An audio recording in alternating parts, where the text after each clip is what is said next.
Ya, yo soy partidario de la Asamblea Constituyente, de que tiene que redactarse una nueva constitución, claro que sí, pero en estas condiciones no, porque el primer paso, son dos pasos, dos pasos.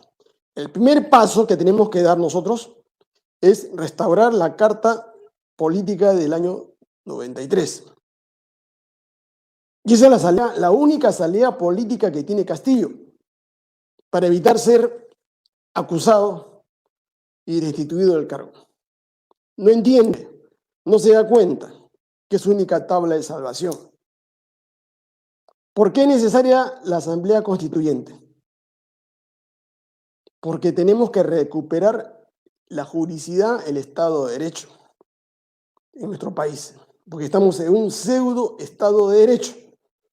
Fíjense, y la explicación es bien simple, para que ustedes se den cuenta. Y esto es irrebatible, señores, ¿eh? Esto es irrebatible. La historia, 1980. Se promulga la Constitución de 1979. Belaúnde, Fernando Belaúnde, Acción Popular. 1990 es elegido presidente Fujimori, según esta Constitución del 79. O sea, Fujimori es elegido con la Constitución del año 79. Hasta ahí, todo correcto. Pero ¿qué es lo que pasa?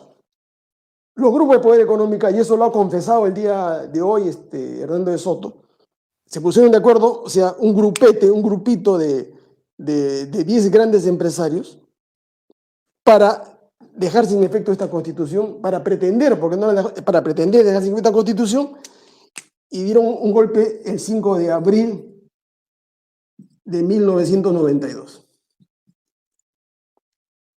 Y acá está, acá tengo el decreto legislativo. Fíjense, esto es importante que ustedes lo entiendan. Porque esto es terrible, señores, ¿eh? Con estos dos documentos ustedes van a entender claramente la situación.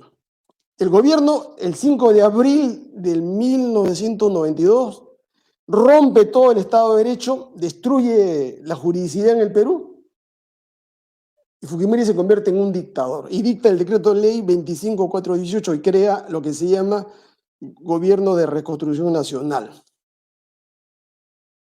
Y se da, para poder actuar, deja de lado la regla de juego, ¿no? Lo que los neoliberales llaman la regla de juego. Esta es la regla de juego de la Constitución 79 y da lo que se llama la ley de bases del Gobierno de Reconstrucción Nacional. Y ahí instaura la dictadura. O sea, a partir del 5 de abril, todo lo que hizo Fujimori, el saqueo de las empresas, la privatización, el pago de la deuda externa ilegal, todo, absolutamente ilegal. O sea, con esta norma nace Fujimori. Es la ley de la selva, es la jungla, ¿no es cierto? Y luego, ¿no es cierto?, cuando la gente sale a protestar, desde el 5 de abril, sale a protestar para que se regrese, digamos, a la Constitución 79, los conspiradores, ¿no?, buscan una salida. La salida era acá retornar a esta Constitución. No, dijeron, porque si ellos retornan, están reconociendo expresamente el delito de rebelión. Entonces, ¿qué cosa dijeron? Ah, no, hay que idear, ¿no es cierto?, una nueva carta política. Entonces, acá, esta es la norma, ¿no es cierto? Este decreto ley 25.557, el día 17 de junio del año 92, o sea, abril, mayo, junio, o sea, a los 28 días, los abogados de Fujimori y Montesinos, ¿no?, da este decreto de ley, dice, en que Fujimori, ¿no es cierto?, por sí y ante sí, Fujimori, sin pedirle permiso al Congreso, sin tener las leyes de aprobación, no, Fujimori solo dice, artículo 1, convóquese a elecciones para representantes del Congreso Constituyente Democrático, para el día 22 de noviembre del año 92. O sea, él, Fujimori, decide, ¿no es cierto?, como poder constituyente, como todo un autócrata, como un dictador, él convoca. ¿Quién lo autorizó? La pregunta, ¿cuál es la base legal de este decreto ley de convocatoria? Acá ustedes pueden ver, no hay ninguna norma, ¿no es cierto?, en la que él se haya amparado para convocar a ese CCD, porque toda norma dice, ¿no?, que conforme lo señala el artículo tal de la Constitución, es facultad del presidente convocar. Él no dice nada de eso, él dice directamente, convóquese, dice. Por lo tanto, esa convocatoria y la elección de ese Congreso Constituyente Democrático es totalmente fraudulento. Este es un hecho peor, ¿no es cierto?, al que ha pretendido, digamos, hacer Castillo y Cerrón. Porque Cerrón están aludiendo al referéndum directo. Primero quieren consultar al pueblo con 2,5 millones de firmas si es que procede o no procede la Asamblea Constituyente. Acá no. Acá Fujimori de frente, sin consultar con nadie, él decide en 3 líneas que se convoca al Congreso Constituyente. Y lo más grave, ¿no es cierto?, del 5 de abril, esto es el 17 de junio,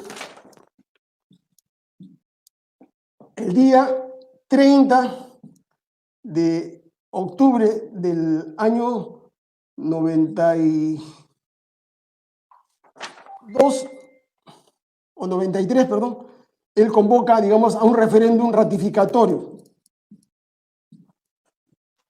¿Qué dicen en esa convocatoria del referéndum ratificatorio? Acá lo tengo. Dice, ¿no es cierto?, convoque ese referéndum ratificatorio para que apruebe o desapruebe la Constitución, el proyecto de Constitución formulado por el CCD. ¿En qué norma se sustenta? ¿En qué norma se ampara? En ninguna norma, es la sola voluntad del dictador, ¿no? Entonces, el 30 de octubre del 93, supuestamente se convoca un referéndum, y en ese referéndum, hasta las 7 de la tarde, o 7 de la noche, el no estaba ganando por 51-49. Al día siguiente, Fujimori y Montesinos cambian el resultado y colocan, ¿no es cierto?, de que el sí ha ganado por 52.5-47.5. Es un referéndum muy fraudulento, ¿no? Pero lo importante es que ustedes vean que desde el 5 de abril, ¿no es cierto?, hasta el 30 de octubre del 93, Fujimori gobernó como un dictador, convocó, digamos, a referéndum, a elecciones, sin tener ninguna base normativa, sin ninguna base legal. Es su sola voluntad. Por tanto, todo esto es nulo, pues. ¿Ya? Entonces, esto se llama nulidad absoluta, nulidad ipso iure. Y de acá, del 93, continúa el periodo, ¿no es cierto?, hasta ahora, hasta el año 2022, donde se remataron las empresas, se ejecutó esa constitución fujimontesinista en todo este periodo. Entonces, ¿por qué yo estoy en desacuerdo con Castillo, con Cerrón? Ya, este periodo acá, este periodo no es no válido. No tiene valor jurídico. Es nulo ipso iure. Pero Castillo y Cerrón le quieren dar validez. Esa es la discrepancia. Para mí esto es lo más importante, no es la nueva constitución. Yo acá tengo ya hemos hecho con el grupo de juristas de San Marcos, de la Católica y otras universidades, una constitución que tiene 378 artículos, que está acá. Y les voy a leer parte de la reforma constitucional que nosotros hemos hecho. O sea, hacer una constitución, señores, hacer una constitución no es trabajo del otro mundo. Esto cuesta 2.000 millones de soles, ¿qué es lo que quieren pagar? Por una constitución que ya está hecha, que está reformulada sobre la base de la Carta del año 79. Por esto quieren pagar 2.000 millones de soles. La pregunta, la irracionalidad, la bestialidad de esta gente. Si no hay nada bajo el sol, señores. Los que conocen el derecho, los que conocen la ciencia política, saben, ¿no es cierto?, que las constituciones son un trabajo de concordancia, ¿no es cierto?, de estudio de normas de derecho internacional, constitucional, de teorías internacionales, constitucionales, y que se van asentando en cada sociedad, en cada país. Y la fuente de nuestra Constitución está clarísimamente delimitada. Es la Constitución italiana del 50, la ley alemana del 49, la ley española del del año de 1976, la francesa del 58, todo eso se sabe. El Pacto Internacional de Derechos Civiles y Políticos, la Convención Americana de Derechos Civiles y Políticos. Entonces, esto de acá se complementa con esto de acá. Este es el Plan Segunda República, el plan económico, porque el problema no solamente es la Constitución, esto no se come. Con esto tú no vas a generar empleo. Con esto tú no vas a dar de comer, digamos, a los ciudadanos. Con esto de acá, con el Plan Económico Segunda República. Es un plan quinquenal para generar trabajo, para generar empleo, reactivar la economía, el agro, combatir la corrupción, dar seguridad ciudadana, dar salud a los peruanos, convertirnos en potencia exportadora, recuperar recursos naturales. Esto es economía, esto es derecho. Pero esto no funciona sin esto, pues, porque acá ¿qué cosa hay? Acá está el modelo económico. Esto no funciona si no tienes un modelo económico adecuado a esto. ¿Y dónde está el modelo económico del desarrollo? De economía plural. Ese modelo económico está en la Carta del 79. ¿Ya? Ningún programa de Perú Libre, de ningún grupo de izquierda, funciona con esa carta del año 93. Es imposible, es un absurdo, es una mentira, es un engaño, es una farsa, es un fraude. Esta carta de Fujimori imposibilita que el Perú se pueda desarrollar, que haya empleo. Eso es lo que no entienden esta gente. Esta gente quiere hacer programas de desarrollo económico con esta carta. No se puede. Manancancho, no se puede. Entonces hay que restaurar esta de acá. Con esta sí se puede. Esta es la del 79. Con esta se puede hacer. Porque esta es una constitución pluralista donde el Estado tiene función regulatoria. Puede desarrollar actividad empresarial, prohíbe los monopolios, los oligopolios, tiene más de 70 derechos económicos y sociales que fueron recortados por esta carta. Esto tiene gobernabilidad. Acá no, acá toda la vida vamos a estar en interpelaciones, en censuras, en voto de confianza, en acusaciones. Eso no le conviene al Perú. Esto tiene gobernabilidad. Ahora, ¿por qué se quiso matar esta Constitución del 79? Ya lo ha confesado el día de hoy Hernando de Soto, y acá está, desde el dato, ¿no es cierto? Acá está la edición del día de hoy, el Diario Expreso, dice acá. Dice, la Constitución del 93 se concibió y se consolidó por un grupo de personas en el Perú y en Estados Unidos. Fíjense lo que dice. O sea, esa Constitución no se ideó, no se inspiró en nuestros problemas nacionales. ¿Ya? Y dice además, acá lo desmiente a Fujimori, no, dice, esa Constitución del 93 no fue redactada por Fujimori, dice. Sino más bien dice, fíjense lo que dice, fue la propuesta de una coalición de amigos del Perú, de empresarios. O sea, los grandes empresarios le propusieron a través de los grandes estudios, le hicieron la Constitución a Fujimori. Y dice que ese proyecto constitucional del 93 fujimontesinista tuvo la bendición, dice, de los Estados Unidos. Y dice acá, ¿no es cierto? Los documentos están, digamos, registrados en la Casa Blanca. Acá están, señores. Y la confesión que hace Hernando de Soto. Esta carta es una carta monstruosa, pues, antinacional, antipopular, antidemocrática, antiperuana, lo que ustedes quieran. Y por eso que esto no puede, digamos, permanecer en la historia constitucional del Perú. Cuando Cerrón dice, ¿no? Ya, nueva constituyente, ya, 2002, 22, 2023. La pregunta, si se lograra hacer la constitución en el 2024, pónganse ustedes, 2024, constitución de Cerrón, 2024.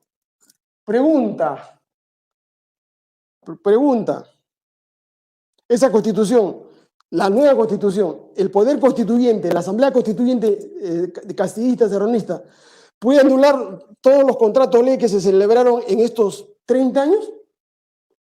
¿Puede recuperar los recursos naturales de estos 30 años? No puede. ¿Por qué? Porque la norma no es retroactiva. Esa norma rige hacia adelante. Todo lo que se ha hecho durante el fujimorismo, durante el alanismo, el humanismo, queda oleado y sacramentado. Y no es que la Asamblea Constituyente de Cerrón, de Castillo, digan, ¿no? Se anula todos los contratos ley celebrados por Fujimori, se recupera las empresas públicas, la Pampilla. Esa Asamblea no tiene poder para eso. Automáticamente, ¿no es cierto?, nos demandarían, nos embargarían nuestras reservas, nos bloquearían y nos pondrían de rodillas. ¿Ya? Sin embargo, ¿no es cierto?, si nosotros aplicamos, restauramos esto, como su punto de origen no es el 2022, 23, 24, sino su punto de nacimiento es el año 80, en que fue promulgada, esta Constitución sí se aplica a todos estos hechos. ¿Por qué? Porque los empresarios, las corporaciones que contrataron la Pampilla, ¿no?, que fue comprada por los españoles, cuando la compraron sabían que esa empresa pública era propiedad de nosotros, la sociedad, y que se había vulnerado esta Constitución. Por lo tanto, no podían comprar, eso se llama un bien, digamos, en litigio. Porque estaba en litigio, ¿qué cosa? El Estado de Derecho en el Perú. Y la Constitución del 93 no legalizaba ni legitimaba, digamos, la compra de esas empresas estatales. Entonces, señores, si esta Constitución del 93 no se anula, si no se restaura esto, es imposible que el Perú pueda enrumbar por el desarrollo económico. Ya, esa es la idea fundamental que les quiero transmitir, porque ha habido una serie de objeciones que han hecho gente que no tiene el mayor conocimiento, gente que está despistada, que hablan de que a la Constitución del 79 le falta legitimidad. Están hablando tonterías, burradas, porque esta Constitución del 79 no necesita tener legitimidad. ¿Sabe por qué? Porque tiene una cláusula pétrea imprescriptible en el artículo 307, que está sustentada, digamos, por la Carta de las Naciones Unidas y por la Carta de la OEA. Esto es Estado de Derecho, esto es un Estado de hecho, esto es fuerza. En este momento se cumple esto por la fuerza, pero cuando se vuelve la juridicidad, ningún tribunal internacional podría demandar al Perú por recuperar sus empresas, sus minas, su oro, su cobre, su petróleo, su gas. Nadie podría demandarnos. Con esta, sí. Ya esta es la que se someten de rodillas, pues Castillo con Cerrón, ¿no? Entonces, escojan ustedes. ¿Quieren perpetuar esta Constitución saqueadora, que es la ilegalidad, o quieren regresar a la juridicidad con la cual recuperamos todo? Una vez restaurada esta Constitución del 79, ya vayamos al referéndum. Yo soy partidario, ya vayamos al referéndum. Aunque hay muy pocas cosas acá que reformar. Ya lo tenemos actualizado acá. Señores, fíjense, esto cuesta 2.000 millones de soles. Es una gran estafa, es una gran farsa.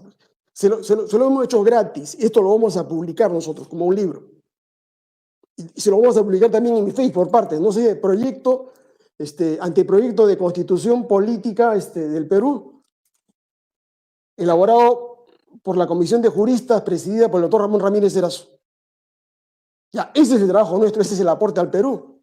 Ya tenemos la nueva Constitución. Pero primeramente que se restaure la Carta del 79. Eso es lo racional. Y no le vamos a cobrar nada al Perú, en lo absoluto, porque ya lo hemos hecho. Además es parte eso de nuestra tarea académica en las universidades, ¿no? He estudiado más de 180 constituciones, señores. Ya, es un trabajo arduo, pero sabemos todo, pues. O sea, no hay nada nuevo bajo el sol. La Constitución chilena copia aparte de esto de acá. No hay mayor novedad. Solamente en qué derechos. En los derechos que tienen que ver con lo que se llama la pluriculturalidad, la plurinacionalidad, los derechos de la naturaleza, los derechos ambientales, o sea, se va a sumar derechos de tercera, cuarta, quinta generación. Porque estas constituciones tienen derechos de primera, segunda. Habría que agregarle derechos de tercera, cuarta y quinta y la constitución está totalmente actualizada. Ya, eso cuesta 2.000 millones de soles, para eso tanto show, tanto drama se hace todos los días, señores. Cuando la gente tiene que comer, quiere trabajar. Entonces, yo les pido a ustedes que compartan esto, compartan este mensaje, que compartan este video, porque hay muchas personas confundidas, otras de mala fe, engañan a los peruanos, ¿no es cierto? Los engañan señalándole que está muy viejita la Constitución del 79, ya les he dicho, la norteamericana tiene más de 230 años, la francesa tiene más de 70 años, la china tiene más de 70 años. Entonces, es un problema que no tiene nada que ver con la juridicidad, me estoy dando cuenta, es un problema de tipo político, ¿ya? Donde los grandes grupos de poder quieren recuperar todo su dinero, quieren recuperar el poder político que han perdido parcialmente, y para ello tienen que sacar a Castillo. ¿Ya? O sea, es una cuestión de negocios. Y donde lo que vamos a perder somos nosotros, ¿no es cierto? Los peruanos. Porque han pasado ya 9 meses y no dejan gobernar a Castillo. Castillo no sabe de mi predicamento, ustedes saben que yo soy muy crítico con Castillo, pero eso es lo objetivo. El Congreso no legisla, no da leyes para el pueblo, se dedica a qué cosa. Todos estos 9 meses se ha dedicado a sabotear, a torpedear, a pelearse con el presidente. Finalmente, esa es la salida política de Castillo. El procedimiento lo tengo acá resumido, señores. Acá está resumido. ¿Cómo se hace eso? Ya se lo expliqué a Castillo, pero es ante todo, ¿no es cierto?, una decisión política. No es una decisión jurídica normativa. Es una decisión política y para eso el líder, el estadista, ¿no es cierto?, el que tome en cuenta, ¿no es cierto?, el bienestar de sus compatriotas, aún a costa de nuestra libertad, de nuestro patrimonio, tenemos que tomar decisiones. Cuando uno se mete a la política, a manejar un Estado, a dirigir un Estado, a liderar un Estado, nuestros intereses personales quedan en un segundo lugar. Si no, no te metas a la política. ¿Ya? No es una decisión del otro mundo, es una cuestión de convicción, de convencimiento de que lo que yo voy a hacer es para el bien de los 33 millones de peruanos. Yo lo haría, yo no dudaría, como lo puede hacer cualquiera de ustedes, si son patriotas, porque esa es la única solución, la única salida para nuestro país. Si no, vamos a seguir peleando, confrontando durante 50 años más. Y sus hijos, y sus nietos, y sus familias, no siguen en una vida, digamos, estancada, miserable, por culpa de esta gente.